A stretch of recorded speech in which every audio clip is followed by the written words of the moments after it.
അപ്പം മരണം പ്രണയമാക്കിയവരും പ്രണയം മരണമാക്കിയവരും ഉണ്ട്. ചങ്ങമ്പുഴ, എടപ്പള്ളി രാഘവൻപിള്ള തുടങ്ങി. പക്ഷേ മരിക്കുമോ എന്ന് സന്ദേഹിച്ച് പുനർജന്മത്തിന് വേണ്ടി ബെഗ് ചെയ്ത, യാചിച്ച ഈ നിത്യഹരിതയാം ഭൂമിയിലല്ലാതെ കാമുക ഹൃദയങ്ങളുണ്ടോ, സന്ധ്യകളുണ്ടോ, ചന്ദ്രികയുണ്ടോ, സ്വർണ്ണമരാളമുണ്ടോ, വസുന്ധരേ വസുന്ധരേ കൊതി തീരും വരെ ഇവിടെ പ്രേമിച്ച് മരിച്ചവരുണ്ടോ എന്ന് സന്ദേഹിക്കുന്നു വയലാർ. ചന്ദ്രകളഭം ചാർത്തിയുറങ്ങും തീരം, ഇന്ദ്രധനുസിൻ തൂവൽ പൊഴിയും തീരം, ഈ മനോഹര തീരത്ത് തരുമോ ഇനിയൊരു ജന്മം കൂടി, എനിക്കിനിയൊരു ജന്മം കൂടി. അപേക്ഷയാണ്. ഈ ചന്ദ്രകളഭം ചാർത്തി ഉറങ്ങുന്ന വെച്ചാൽ ആകാശത്തിലെ ചന്ദ്രനാവുന്ന കളഭം തൊടുന്ന ഇന്ദ്രധനുസിൻ്റെ തൂവൽ പൊഴിയാണ്. ഇന്ദ്രധനുസ് മഴവില്ല്, മഴവില്ലിൻ്റെ തൂവൽ പൊഴിയുന്ന ചന്ദ്രൻ്റെ കളഭം ചാർത്തുന്ന ഈ തീരത്ത് എനിക്ക് ഇനിയും ഒരു ജന്മം തരുമോ? നമ്മളൊക്കെ കൊടുക്കും. നമ്മളൊക്കെ ഈശ്വരനായിരുന്നെങ്കിൽ, ഞാൻ ഈശ്വരനായിരുന്നെങ്കിൽ വയലാറിന് ഇനിയും ജന്മ പരമ്പര കൊടുത്തുകൊണ്ടേയിരിക്കുകയായിരുന്നു. നമ്മളെ വിസ അപേക്ഷിച്ചിരിക്കുന്ന ആൾക്കാരാണ്. അപ്പോൾ നമുക്ക് കേവല മനുഷ്യർക്ക് ആരാധിക്കാനും മോഹിക്കാനും വിളക്ക് കത്തിക്കാനും ആ കാൽക്കൽ നമസ്കരിക്കാനും അല്ലാതെ നമുക്കൊന്നും പറ്റില്ലല്ലോ. അദ്ദേഹത്തിൻ്റെ കൊതി തീരാത്തതായിരുന്നു, പ്രണയമായാലും ഭക്തിയായാലും.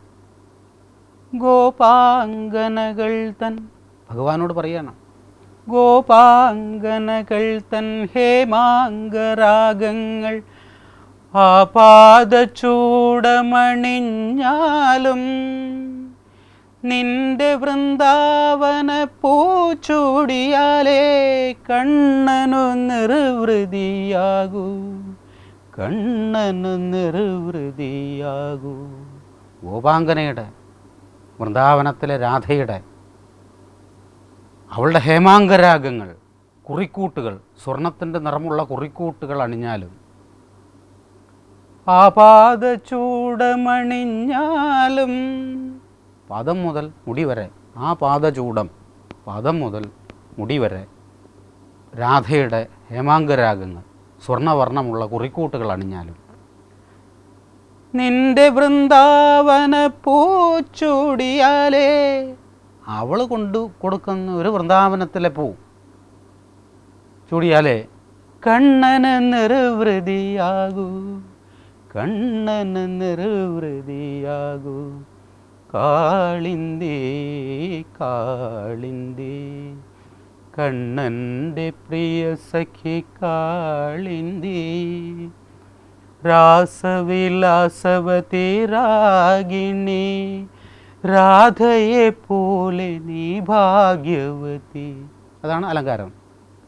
രാധ ഭാഗ്യവതി ആണെന്ന് പറയാൻ, അല്ല കാളിന്തി ഭാഗ്യവതിയാണെന്ന് പറയാൻ, രാധയെപ്പോലെ നീ ഭാഗ്യവതിയാണ്.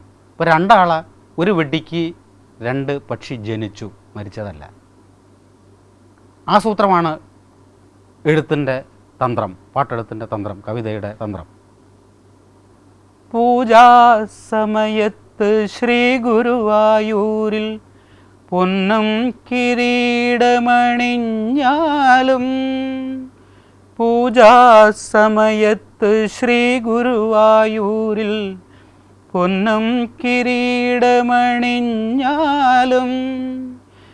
നിന്നലർ കൈകളിൽ വീണമർന്നാലേ കണ്ണന് നിർവൃതിയാകൂ, കണ്ണന് നിർവൃതിയാകൂ. കളഭാഭിഷേകമാടിയാലും നവകാഭിഷേകമാടിയാലും കദളിപ്പഴത്തിൻ്റെ കുമ്പാരം കൊണ്ട് കോടികൾ തുലാഭാരം തൂക്കിയാലും, മേൽശാന്തി അവസാനം തൃപ്പുക വായിച്ചാലും, രാധേ നിൻ്റെ കൈകളിൽ, അല്ലെങ്കിൽ കാളിന്തി നിൻ്റെ കൈകളിൽ വീണമർന്നാലേ, അവിടെയാണ് പ്രണയം സംഭോഗ ശൃംഗാരത്തിലേക്ക് പോകുന്നത്, കണ്ണന് നിർവൃതിയാകുള്ളൂ. എന്നിട്ട് വീണ്ടും പറയുന്നു, കാളിന്തി കാളിന്തി കണ്ണൻ്റെ പ്രിയ സഖി കാളിന്തി, രാസവിലാസവതി രാഗിണി, രാധയെപ്പോലെ നീ ഭാഗ്യവതി. കാളിന്തിയെപ്പോലെ, നിലാവ് വീണ് കിടക്കുന്ന കാളിന്തിയെപ്പോലെ നമ്മുടെ മനസ്സിൽ വയലാറിൻ്റെ പാട്ടുകൾ തരംഗിലമായി കിടക്കുകയാണ്. പാട്ടിൻ്റെ പൂവരങ്ങിലൂടെ വീണ്ടും നമുക്ക് അടുത്ത ആഴ്ച സഞ്ചരിച്ചു പോകാം. നന്ദി.